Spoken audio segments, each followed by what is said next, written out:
Përshëndetje dashur shikues, mirë se vini në Agora News. Do të flasim mbi situatën politike në vend teksa opozita proteston përpara kryeministrisë duke kërkuar dorëheqjen e zëvendës kryeministres Belinda Balluku mbi aferën e fundit të tunelit të Llogaras, e cila ndërkohë është marrë pandehur edhe nga Spaku. Nga ana tjetër ka një lëvizje të Shtetet Bashkuara të Amerikës për të fuqizuar më tej Spakun, po sa do të vlej kjo për të rritur goditjet e prokurorisë së posaçme? Për të folur për këto çështje, por edhe të tjera, ne kemi të ftuar një nga zërat e spikatur në radhët e opozitarizmit në Shqipëri, zotin Fatmir Merkoçi. Zoti Merkoçi, përshëndetje. Përshëndetje. Zoti Merkoçi, çfarë do të thotë kjo proteste e opozitës, konkretisht e Partisë Demokratike, përballë qeverisë së kryeministrit Edi Rama, ku tashmë aferat nuk kanë të ndalur sa i përket mazhorancës së kryeministrit Edi Rama? Që duhet të ketë revolt popullore, këtë nuk e diskutoj se jam personi të paktën zëri vetëm që e kërkoj për vitesh, kur Partia Demokratike ka qenë nisi opozitën e saj.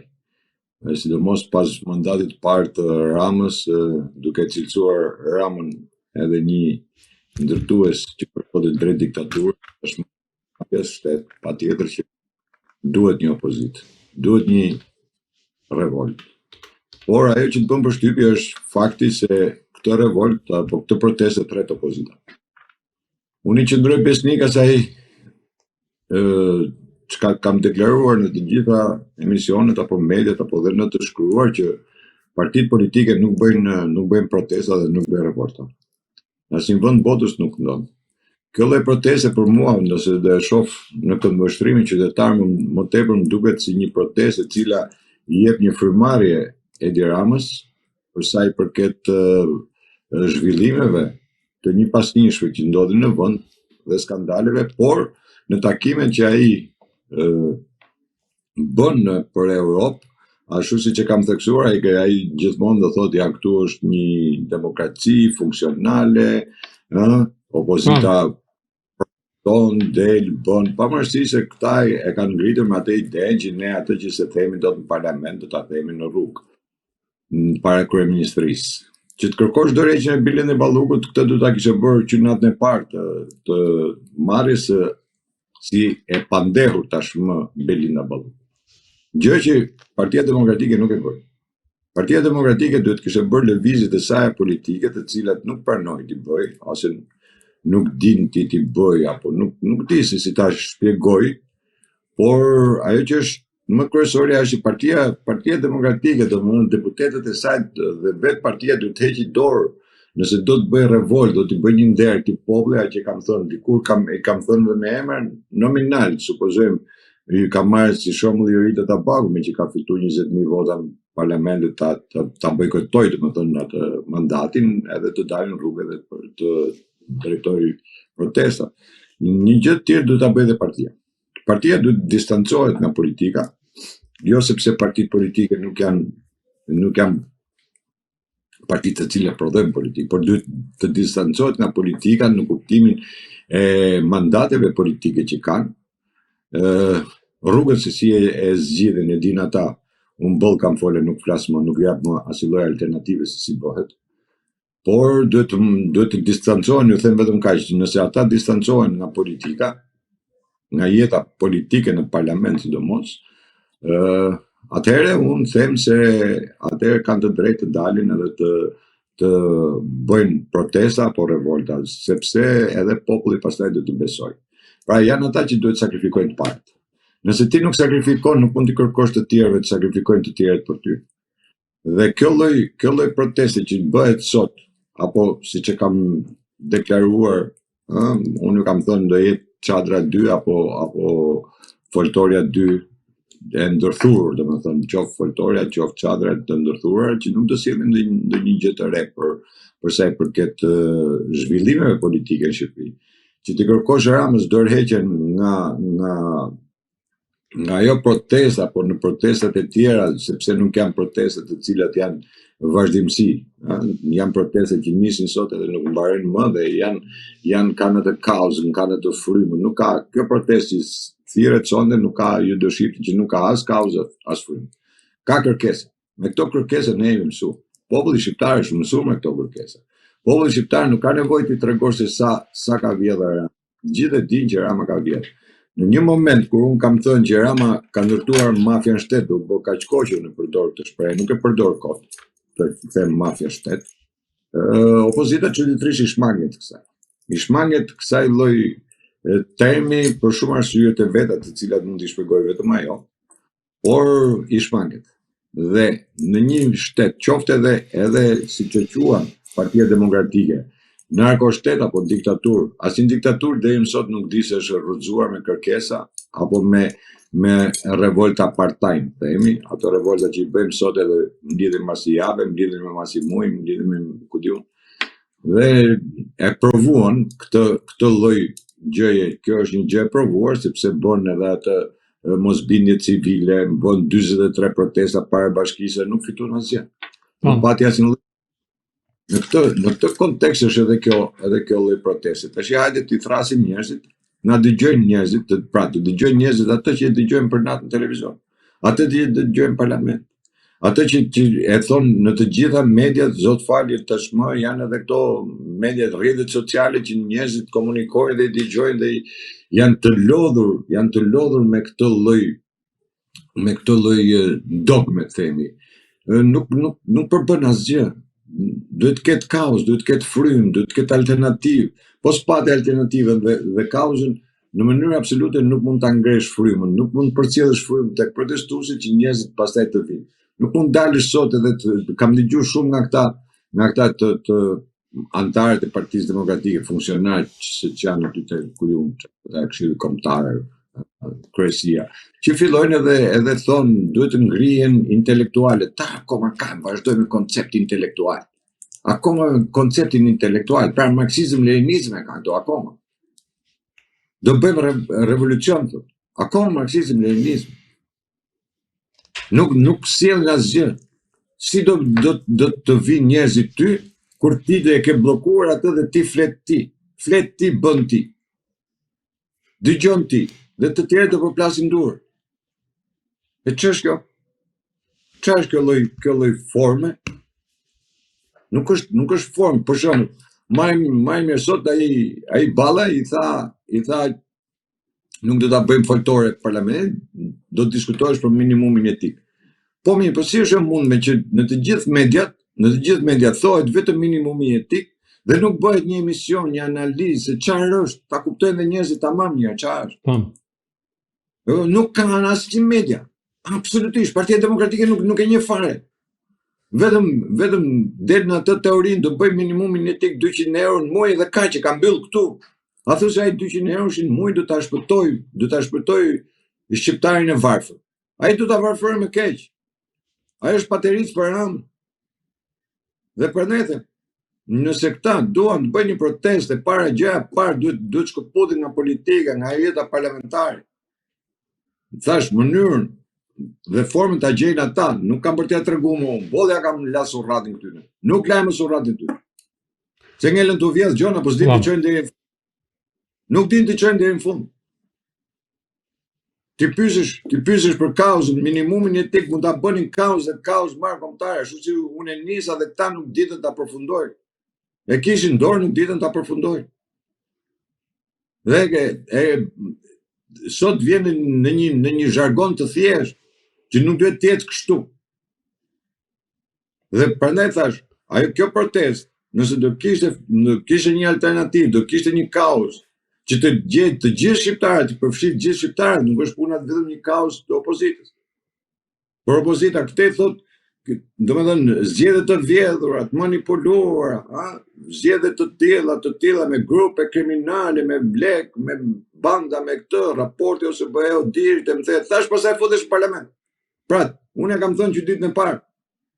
Nëse unë isha për bojkot parlamentit, sepse ti do ta legjitimosh atë.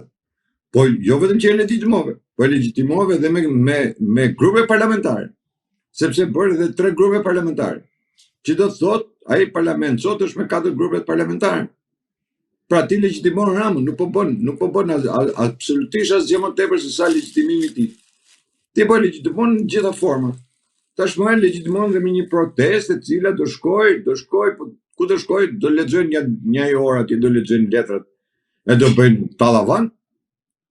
Dhe pastaj Rama do dali, do thot atje asaj kosit, çfarë ka. Do dali dhe do t'i thotë urdhro. Në Shqipëri ka pluralizëm, në Shqipëri ka fjalë të lirë, në Shqipëri protestohet, në Shqipëri kërkohet të bëhet propagandë. Pra logjikisht Berisha bashkëpunon me Rama për ta mbajtur në pushtet. Për ta mbajtur në pushtet, dëgjoj, unë i dëgjoj këta të gjithë që kanë marrë një revansh të frikshëm, duke thënë që pse kritikon opozitën, sepse nuk është koha për të kritikuar opozitën, është koha për të sharë Ramën. Në dy të kohë që unë të paktën jam personi që por kam kritiku këtë, dhe se kam arrit me thënë mafia shtet, unë nuk di se çfarë mund t'i them më tepër atij. E kam qyt me nuk korridor. I kam thënë mafia shtet. Unë atë në çdo shkrim timin unë i them nuk korridor, si për me emrin. Unë i them mafia shtet. Unë i them kjo është i lidhur me drogën, me Sinaloën, me gjithë drogën. Këta mendojnë tash me Ramaduro. E kuptoj që nuk di ç'është kjo paralelizëm. Ramaduro. Ç'është kjo? Nëse Trumpi do ulet do takoj atë Duron. Çfarë do i ngeli këtyre pastaj? Nuk kanë asnjë lloj opsioni. Nuk kanë vizion, nuk kanë boshtë ideologjik. Dhe më vjen keq që e them, por sinqerisht ja u them. Ka humbë boshtë ideologjike dhe këta janë partia e qendrës, nuk janë partia e djathtë, nuk janë konservatorë. Vetë emrohen, vetë bëhen.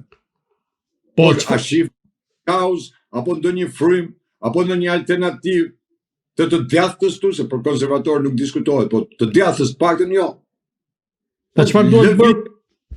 Po çfarë duhet bërë konkretisht? Çfarë duhet bërë konkretisht që të rrëzohet e Rama? Revolt popullore. Thash.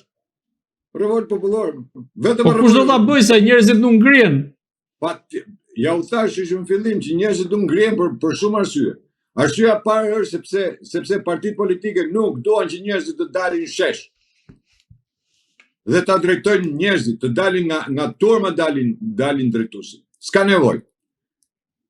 Ishte mundësia për ta kthyer në revolt vërtet, sepse ishte problemi ose qëndron akoma problemi i minatorëve të Spaçit apo i naftëtarëve të Fierit. Dhe ju thash, jo pa qëllim ju thash, le ta marrin dhe ta bëjnë, po të bëjnë sakrificën e parë, të hikin të distancohen nga politika, të distancohen nga i parlament. Ai është parlament që i ka emëruar Rama zotëri. Në një formë apo në një tjetër i ka emëruar Rama. Të gjithë listën e mbyllur, Rama po do të merrte edhe 90 edhe 100 deputet, se kur ka fut bandat, e kur ka fut i merrte edhe këto. Po i la aq se çuditërisht. Ja u kam thënë para votimit, ta do dalin 45 deri në 50 deputet dhe dolën 50 deputet. Pra listat e mbyllur u plotësuan. Me një qëndim të vogël u plotësuan gjitha. Tani, ky Rama që i ka vjedha, mund t'i bote edhe 94, po i bote. Se me banda pra. Ose do t'i qëndrojmë një linje, ose ndryshe pastaj, mua më le të dyshoj, apo të ngrej arsyetimin, sepse këtu po mbrojnë një tjetrin pastaj. Për mos me lënë atë që është e djathtas, gjithë sulmi është kashit të djathtas. Dhe gjithë lëvizjen unë i shoh në këtë lloj pike. Sepse Partia Demokratike, që atë parti që ne e krijuam si forcë opozitare e djathta, se e majta ishte nevojë për të djathtën, se e majta ishte, ajo ka humbur selsin një ideologji, nuk është më e djathtë. No, aty nuk ke një deputet që tjetë i djathtë, tjetë përfaqësuesi të djathtës, se i konservatorë nuk ka. Po nuk bëhet politika që sot jam unë konservator se tha Berisha, nesër thot Berisha jam i djathtë, pas nesër thot Berisha jam i qendrës, dhe gjithë këtë shkrenë si Firzamonik, mas Berishës. Qa lëvizje kanë bërë këta?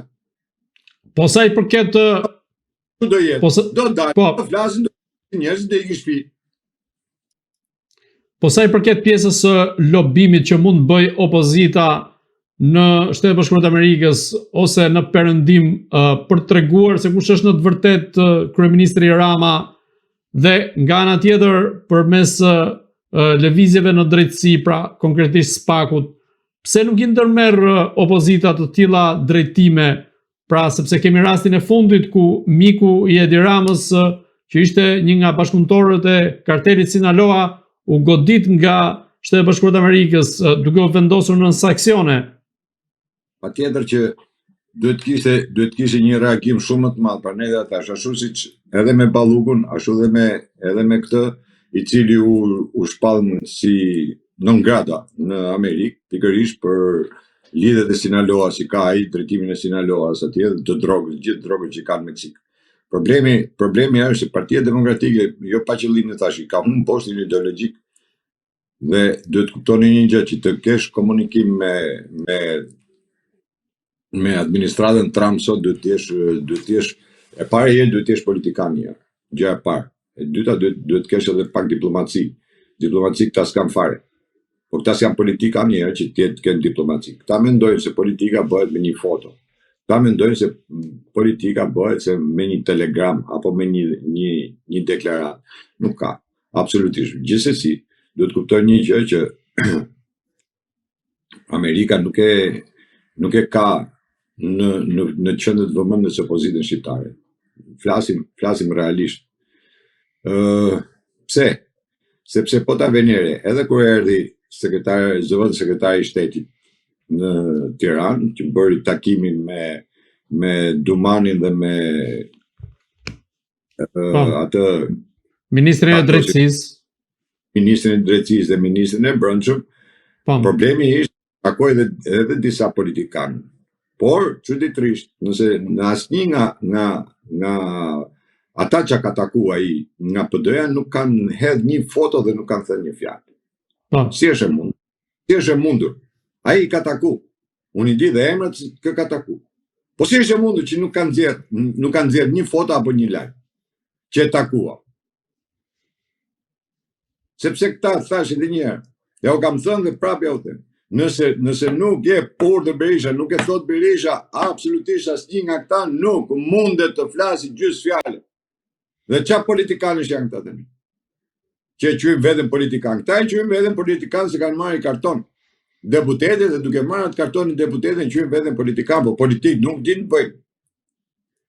Nuk din të bëjnë politik. Dhe sidomos, po të shohësh është Brezi 30 vjeçar. Brezi 30 vjeçar që domethënë po e shkatron këtë vend. Sepse këta ne nuk kemi politikan, këta do quhen politikan të ri, po nga mësuam këta. Këta nga do mësoj.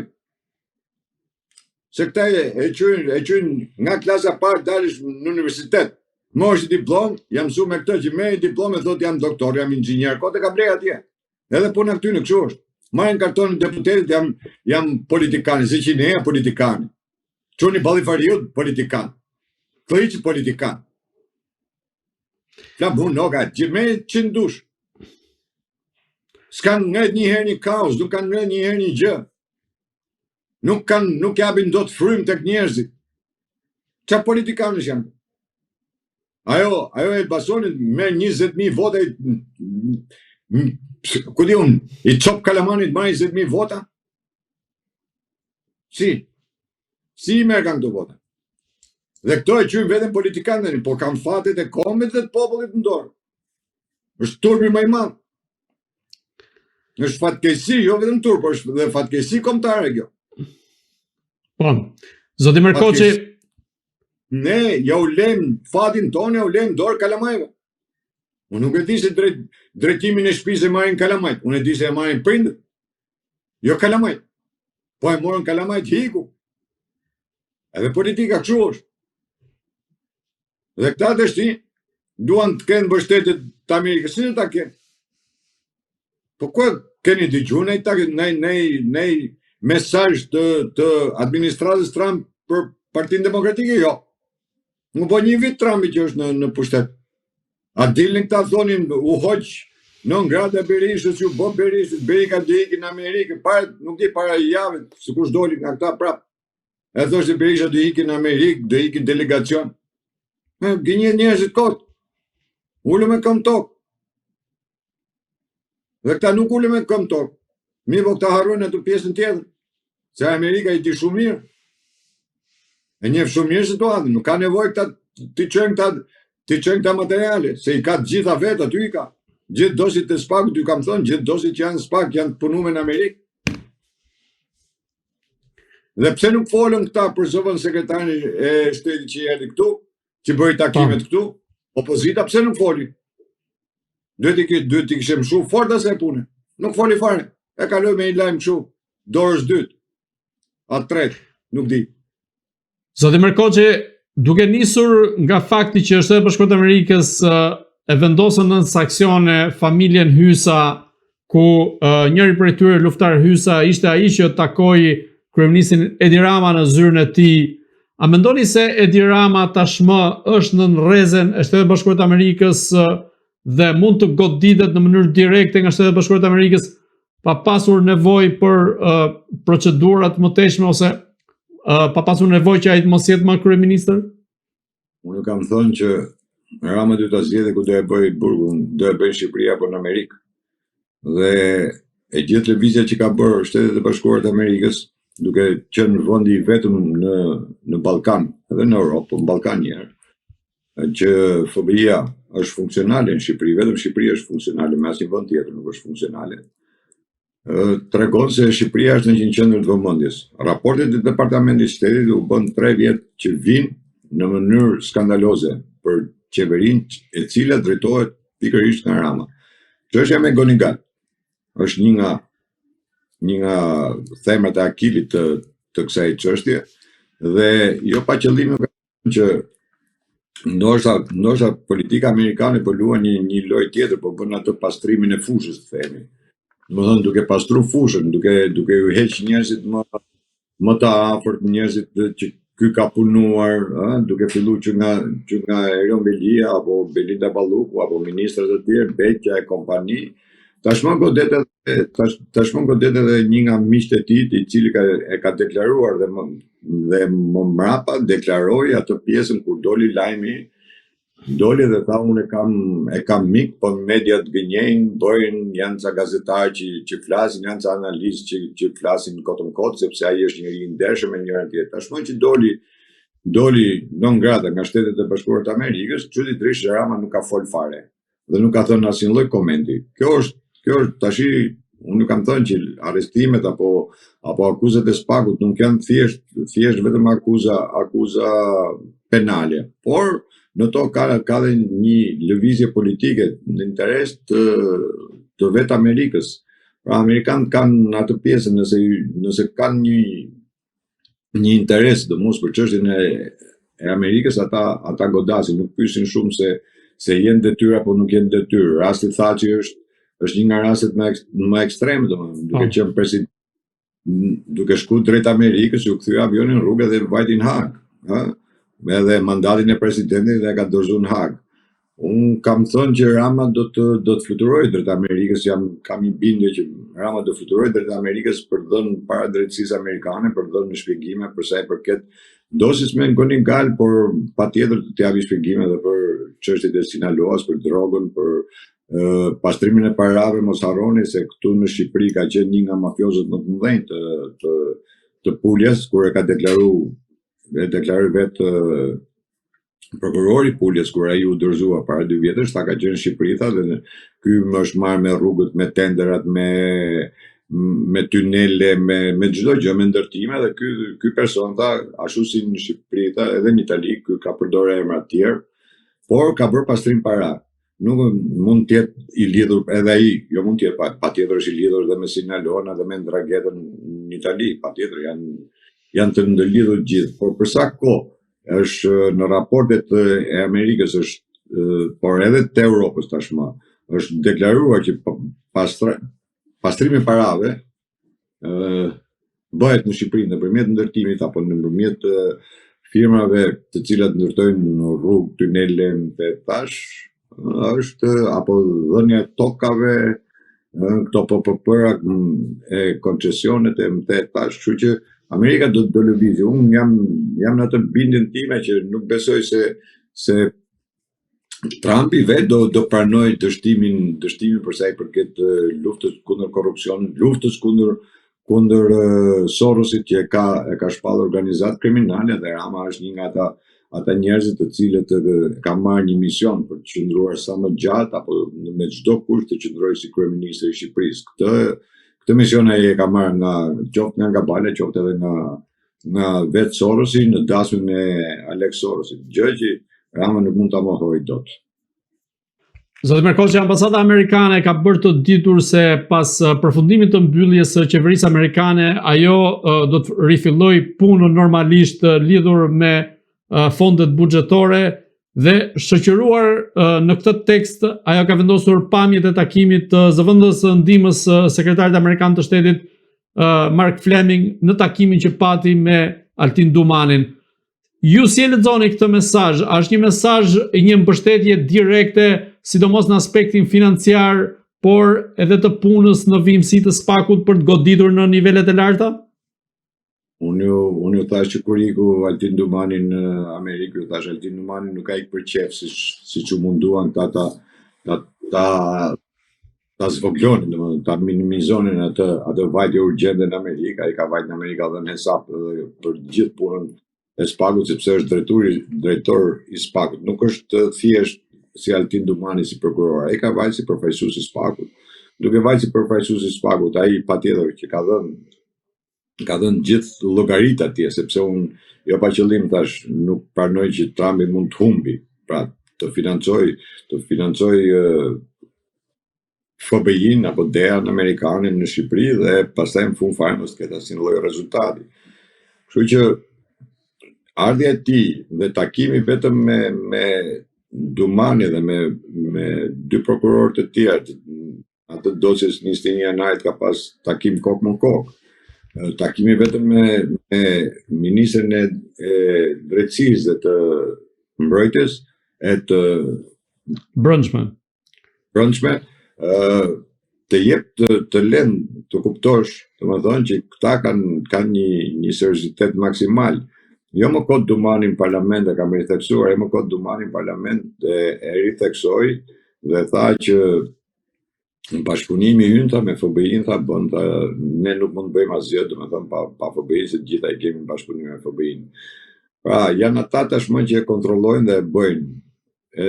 Dhe prandaj them që SPAK-u nuk është më në dorën e Ramës, ashtu siç trumbetohet apo thohet, apo mundohen ta veshin Ramën edhe me atë që se ka. I ka gjitha të zezat, por në këtë gjë nuk e ka për të vetëm arsye, jo pse nuk e ka Rama. Ai e kishte deri dje, por situatat ndryshuan. Pas ardhjes së FBI-s, kur në të gjithë vendet e botës u tërhoqën, USAID i mbylli fondet, ishim i vetmi vend që erdhi FBI-ja këtu. Nuk ka vajt vend tjetër në Ballkan, vend tjetër nuk e ke FBI, përveç Shqipërisë. Dhe takimi që bëri qoftë që i Dumani apo ardhja e tij këtu, takimi me Dumanin tregoj sepse Amerika thash nuk e ka në qendër të vëmendjes, dhe ajo që është më kryesorja, prandaj u them që këta fillimisht po pastrojnë terrenin, pastaj bjen vetë Rama, nuk ka nevojë për asgjë tjetër. Do dorëzohet vetë, s'ka ku shkon.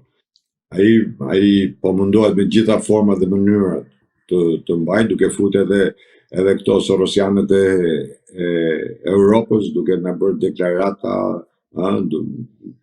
të ndryshme, jo hapje negociatash, jo do bëhemi në 2027 anëtare, do bëhemi ca bullolli që të kësaj marrëdakos që s'ka në si lloj vlera, si lloj apo vandelindit e utoj. Këta pjesa e Sorosit, me këta nuk ka, apo qoftë edhe Macroni, nuk më ndjellin në një gjë të madhe. Apo ai show që bëri Rama me qeverinë e Meloni, qesharake, shkote deri ke qesharake, domethënë ajo lloj. Patjetër që ai do mundohet me gjitha forma, por nuk do t'i shpëtoj dot drejtësisë amerikane, nuk do t'i shpëtoj. Nuk do t'i shpëtoj për një arsye shumë thjeshtë, sepse ka cënuar interesin e Amerikës. Dhe në momentin kur ti cënon interesin e Amerikës, Amerika nuk të fal. kushdo të jetë president, jo pse është Trumpi sot, po kushdo president të jetë, në mënyrë absolute Amerika nuk të falë. Dhe Rama do ta paguajë. Unë kam thënë që deri në fund vitit duhet pastrohet, duhet bëhet, se ndryshe nuk ka më kuptim të tej zgjatet kaq shumë, por tash është edhe politika tyre, është edhe mënyra se si e ndjekin, si e sjellin atë gjën aty ku duan ata.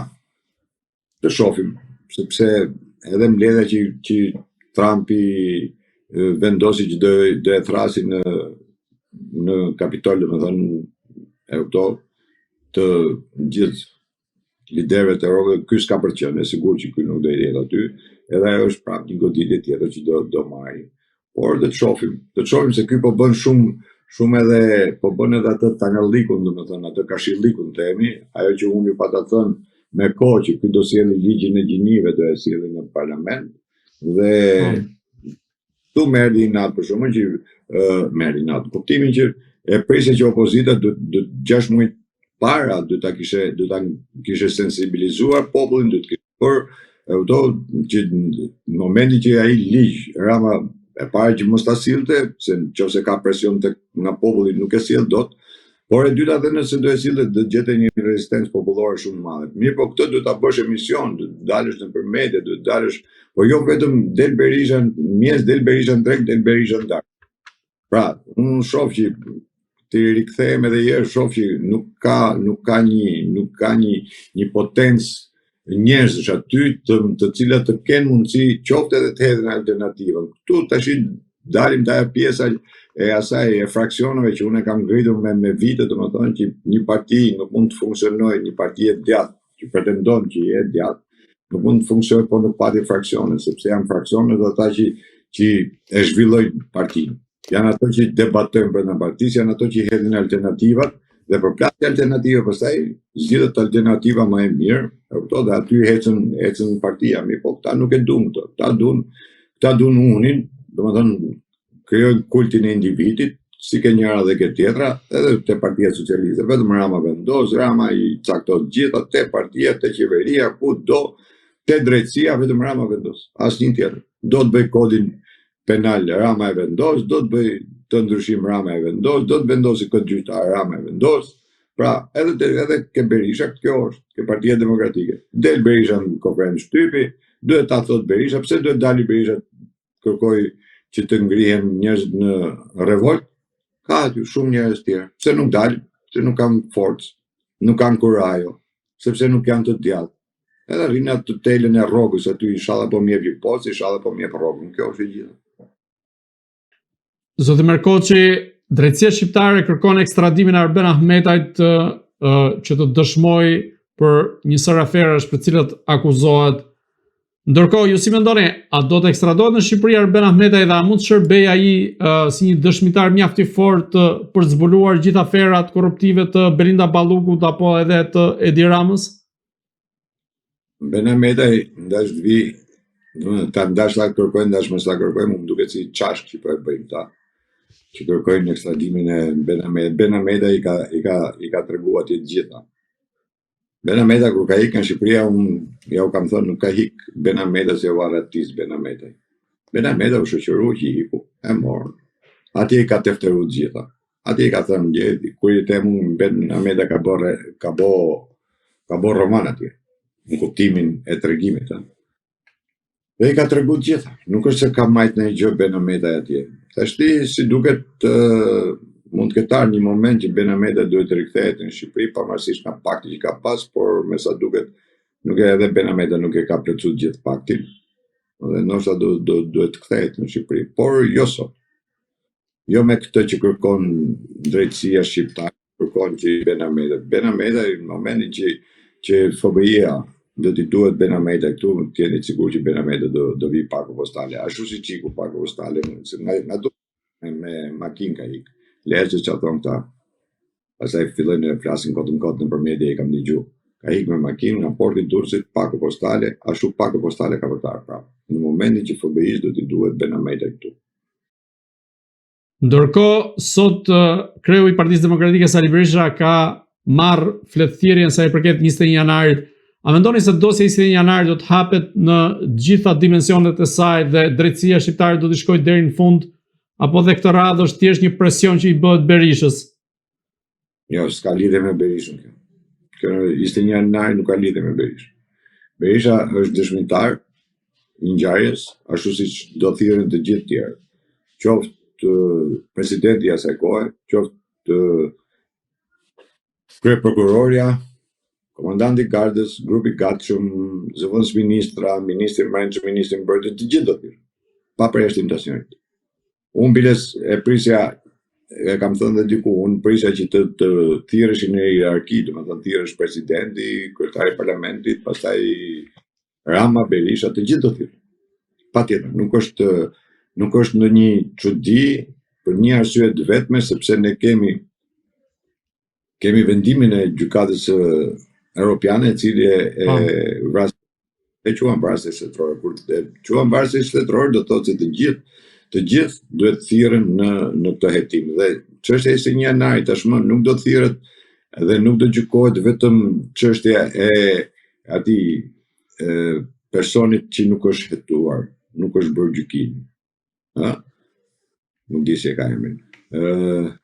Dhe do gjykohet në tërësinë e saj. Pra do shihet në tërësinë e saj. Duke qenë se Amerika i ka zbërthyer dhe i ka sjell materialet e atyre që ka pasur, që ta pretenduan që u dogjën, u prishën, serverat, janë rikuperuar, janë bërë, kanë dalë dëshmi, kanë dalë gjëra, foto, video. Dhe tash do shohim se si do heci, por që do thirren të gjithë në SPAK, domethënë në mënyrë kategorike do thirret vetë Rama, sepse Rama është organizatori i asaj proteste. Patjetër që edhe Rama do thirret si person dieni. Mos harrojmë se edhe Berisha është person në dieni deri në këto momente. Nuk është i akuzuar, nuk mund të akuzosh askënd. Për sa kohë SPAK-u nuk ka dalë me absolutisht me asnjë lloj versioni apo akuze për X-in apo Y-in.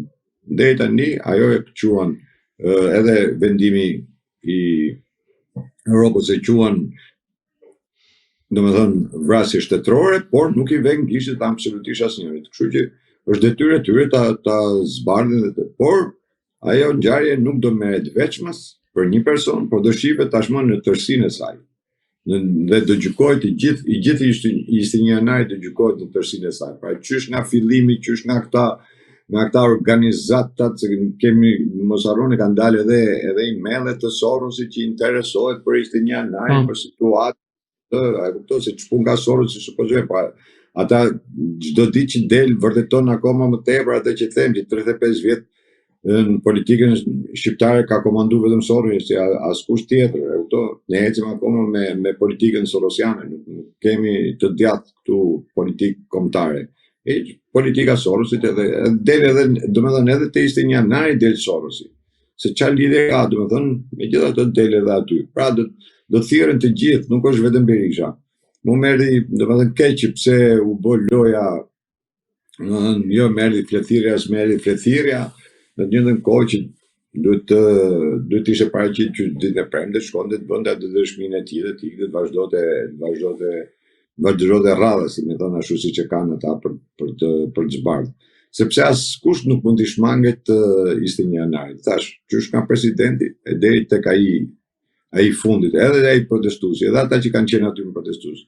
Mos harroni se është edhe Erion Velia, supozojmë, është 21 janari. Aty brenda protestues aty brenda me atë tipin që e lyn me boje njërin tjetër. Pra prandaj thash, nuk do shihet vetëm vrasja e këtij personi, në mënyra si u vrasi u bë. Kjo është një radhë. Ai do shihet 21 janari, do shihet në tërësinë e saj.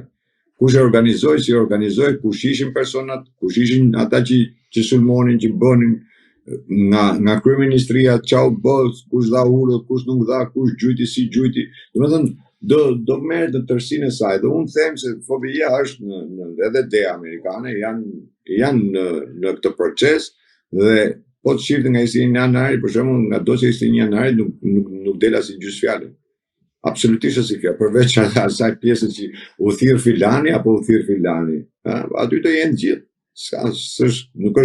Nuk është lajm që do shkoj Berisha. Nesër do bëhet lajm që do shkoj Topi, pastaj do shkoj Ina Rama, pastaj komandanti Gal, pastaj Lul Basha, se edhe Luli ka qenë ministri i Brendshëm. Po ministri i Mbrojtjes. Po ti do jenë atje. Prandaj po të them, nuk është lajm që të themi që ose nuk është akuzë, më mirë të themi edhe këtë pjesën tjetër që nuk është akuzë. Nuk është se po akuzohet Berisha për këtë. Për sa kohë nuk janë mbyllë time dhe nuk ka dalë absolutisht askush të mund të akuzohet për sa i përket kësaj. Dhe nuk mund ta paragjykoj dot, domethënë. Ose pas dosjen nuk mund ta paragjykoj dot. Kështu që them që janë të përfshirë gjithë ato që unë kam deklaruar, po, që kjo është një dhe në gjykimet që janë bërë për 3 personat e tjerë të vrarë, për mua drejtësia në atë kohë duhet i kishte thirrë këta persona, unë kam deklaruar që atëherë që këta persona duhet i ishin thirrë që nga presidenti deri tek i fundit, se janë të gjithë persona në dieni që mund ta kishin zbarë. Dhe këtë që lanë anësh, domethënë pa e hetuar, se kuptova pse e bën, pse e lanë në këtë formë.